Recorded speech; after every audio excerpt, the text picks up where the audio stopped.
Pues para conocer de primera mano cómo es ser madre primeriza y trabajadora en España, y ha tenido la amabilidad de acompañarnos Rocío Orizaola, madre de 2 hijos, periodista y amiga. Muchísimas gracias por estar hoy con nosotros. Rocío, tú tuviste a tu primera hija con 29 años, estás esperando a tu segundo bebé. Es algo raro, ¿no?, en una mujer española que decida ser madre antes de los 30 años. ¿Tú en este sentido te has sentido un poco juzgada? No, pero es cierto que cualquiera que me conozca o que me conociera sabía que al final mi intención, si se podía y si todo iba bien, era que casarme, tener hijos, formar una familia. Sí que he notado con este segundo un poco de, bueno, como se lleva tan poco con la primera, es que mi hija mayor tiene 9 meses, sí que he notado un poco más el ¿ya? ¿Tan pronto? Pero en cuanto como que lo he explicado, le da esa vuelta de ¿y para qué esperar?, ¿no? Como dice mi madre, ya que estás en el fango, termina ya. Sí que cuando das esa explicación o esa vuelta a la tortilla, ¿no?, del tema, sí que te dicen, pues es verdad, si es que es lo que tienes que hacer, sí, tal. Pero sí es raro. O sea, yo recuerdo a mi médico que me decía que era la paciente más joven que tenía en la clínica. Con 28 años. Con 28 años, que tampoco fue una locura tal, pero bueno, la verdad que era un momento en mi vida que todo se daba para ello, y por ese lado, no, también te digo, no he sido juzgada que yo sepa. No sé si por detrás la historia cambia, pero por ese sentido no. Hay muchas mujeres y muchos hombres de nuestra edad que priorizan otras cosas, ¿no?, antes de tener hijos: viajar, estudiar, llegar a lo más alto que puedan profesionalmente. Parece que a veces lo aparcas todo un poco si decides ser madre. No sé si tú lo has sentido así. Sí, en parte sí, porque bueno, al final como que hemos construido una sociedad como en la cual la mentalidad de que la juventud pues tiene eso, que dedicar el tiempo a viajar y tal, ya no es como una obligación, sino porque lo otro, el ser madre, el formar una familia, el tener una casa, el poder acceder a una vivienda, no lo va a conseguir. Entonces ha sido como un cambio de mentalidad de, bueno, por lo menos disfruto, ¿no?, mientras tanto. Entonces, hasta que no se revierta esa mentalidad y ese convencimiento que hemos tenido de que los jóvenes no vamos a conseguir llegar a eso, pues claro, lo veo difícil que eso cambie. Hay un tema económico de fondo importante en países de nuestro entorno. Por ejemplo, en Hungría, las madres que tienen más de 3 o 4 hijos no tienen que pagar impuestos. Esto aquí no es así, las madres recibimos muy pocas ayudas, sobre todo las madres trabajadoras. ¿Crees que un cambio en las políticas de este gobierno, de los anteriores, de los que vengan, podría animar e incentivar a más madres a tener más hijos? ¿Tú cómo lo has vivido? ¿Cuál ha sido tu experiencia? Ahora mismo es como desde hace unos años a esta parte, las madres trabajadoras recibían 100 euros al mes desde que el bebé nace hasta los 3 años, que parece un poco como que a los 3 años deja de comer y deja de necesitar fondos económicos, ¿no? Y desde hace 1 año y medio así, en un alarde de generosidad, se amplió a madres no trabajadoras. Es verdad que yo, en mi caso, aunque mi acento me delate que no soy de Madrid, llevo muchos años viviendo aquí y he podido acceder a las ayudas de la Comunidad de Madrid. Entonces, por ser madre menor de 30, hay muchas ramas, hay ayudas de acceso a la vivienda por parto de hijos, o sea, por mellizos, gemelos y tal. Y en mi caso he sido de la ayuda menor de 30 años, que son 500 euros desde el 5.º mes de embarazo hasta los 2 años del bebé. Pero claro, sigue siendo la excepción y en muchas comunidades no hay ningún tipo de ayuda. También hay madres mayores de 30, de hecho la mayoría. Entonces, bueno, llama un poco la atención que en un país en el que nacen menos de 300.000 niños al año, en el cual el otro día escuchaba a la ministra de Seguridad Social decir que, así a bote pronto, que necesitaríamos 250.000 inmigrantes al año para mantener el estado del bienestar.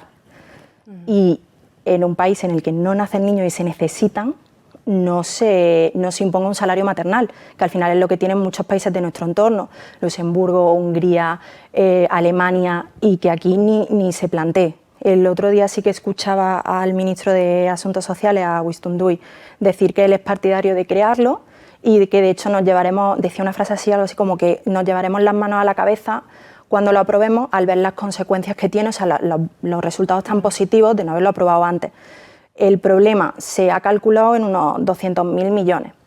Suena mucho, pero es verdad que si lo ponemos en contexto, que son 12.000 millones en España, pues es menos que una nómina de pensiones, o sea, son 14 pagas de pensiones, pues menos de una nómina. O sea, las nóminas de pensión son más ya de 12.000 millones de euros. Por tanto, igual no es tanto. Y claro, no significa que porque se imponga un salario maternal o una ayuda, inmediatamente después la gente vaya a empezar a ser madre, porque evidentemente un hijo no lo tienes porque te vayan a dar 300 euros. Pero sí que se cambiaría esa mentalidad de la que hablaba antes, ¿no? O sea, escuchaba también a una chica coreana explicar que en Corea mucha gente lleva como cosas de marca porque se ha llegado a la conclusión de que es imposible el acceso a la vivienda, entonces por lo menos disfruto, ¿no? Pues ese cambio es el que tenemos que lograr, ¿no? Oye, no estás sola, el Estado está ahí detrás y estás haciendo un bien por el país, que necesitamos niños. Entonces, ese cambio de mentalidad sí que ayudaría mucho a las ayudas que son completamente inexistentes. Tú eres periodista, se te nota porque manejas muchos datos. ¿Cómo fue el volver al trabajo después de haber dado a luz, dejando un bebé en casa? ¿Están aquí las empresas preparadas en España pues, para una mujer que sigue dando el pecho, que viene cansada, que le cuesta dejar a su bebé a cargo de quien sea en casa después de esos 16 semanas juntas? ¿Cómo fue ese proceso? Fue muy duro y al final el otro día veía una chica, ¿no?, que hacía un vídeo como una parodia de ¡ay, mi niño, que lo dejo con 4 meses! Y entonces salía en la OMS, el mejor alimento hasta el año es la lactancia exclusiva. La ley, es tu derecho, ¿eh? La empresa no está preparada, pero es que la sociedad tampoco. Entonces tú no le puedes exigir al final al empresario, a la pequeña empresa, que España es un país de pequeñas empresas, de pymes, de autónomos, que asuman ese rol cuando la sociedad no lo ha asumido, cuando no estamos preparados, o sea, no nos hemos preparado para ello. Y si damos la espalda a las madres en la sociedad, ¿por qué la fiesta la va a tener que pagar otro, no? Entonces, fue muy dura la incorporación porque al final la dejan muy pequeña, o sea, que son 4 meses que se pasan volando. Y luego también que tenemos que tener en cuenta que se habla mucho de, por ejemplo, no es que los puedes alargar por la lactancia o por la conciliación. Bueno, a ver, es muy fácil reconocernos el derecho de la lactancia, pero la realidad es que si yo me cojo la lactancia, quien lo asume económicamente es mi jefe, no es el Estado. A mí lo único que me cubre el Estado son las 16 famosas semanas.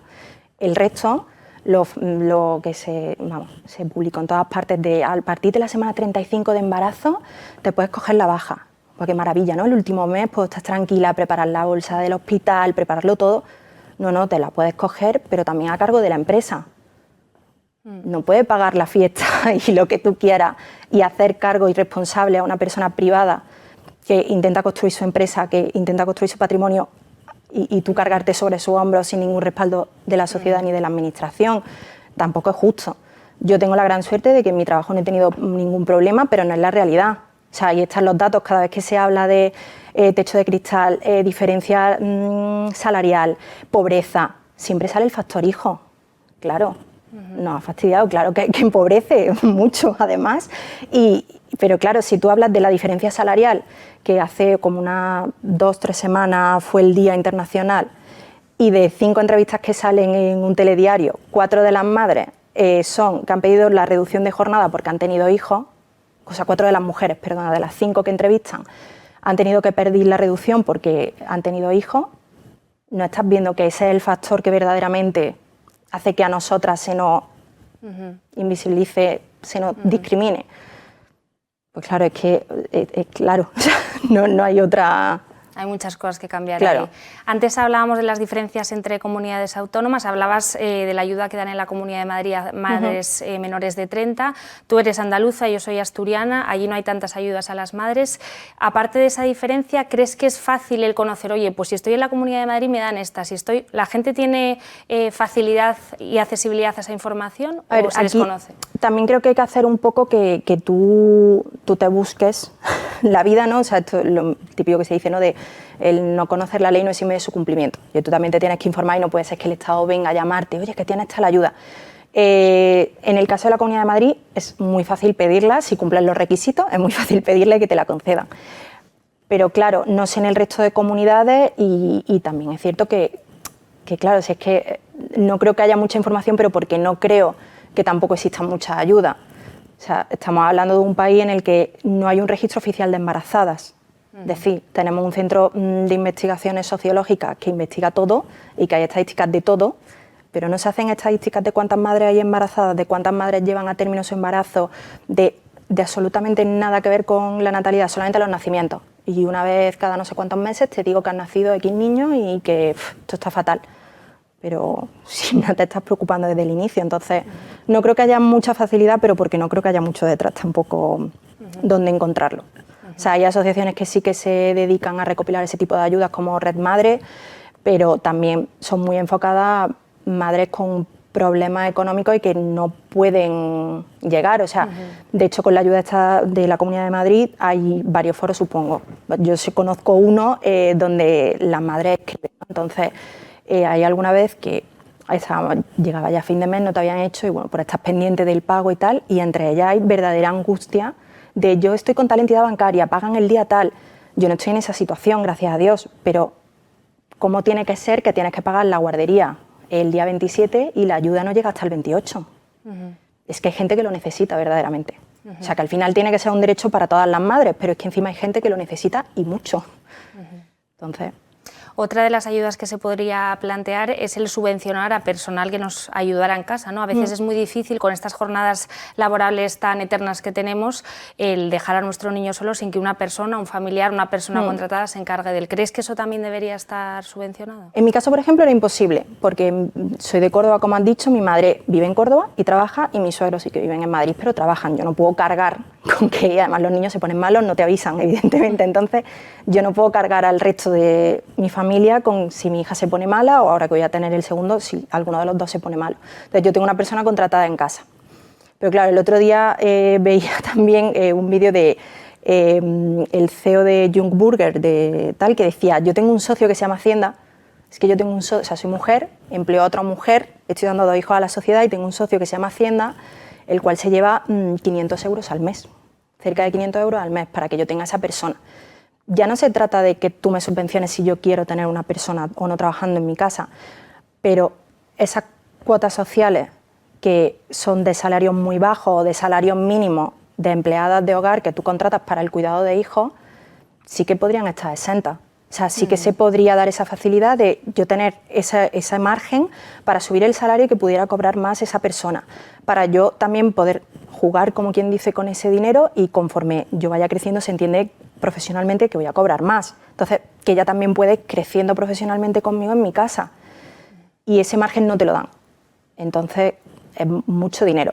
Por supuesto, las guarderías, por ejemplo, la mayoría son privadas, bueno, la mayoría no sé, pero es muy difícil conseguir una plaza pública, se podría tener el colegio, esa parte del colegio hasta los 3 años de alguna manera subvencionada, hay muchísimo margen de mejora, pero claro que es difícil y sobre todo porque estás confiando en una persona, a tu hijo, entonces cualquier ayuda sería bienvenida. Pues Rocío Orizaola, muchísimas gracias por acompañarnos esta noche y nos quedamos con esa idea. Muchas gracias. Gracias. Vamos a hacer una pequeña pausa para publicidad, no se muevan.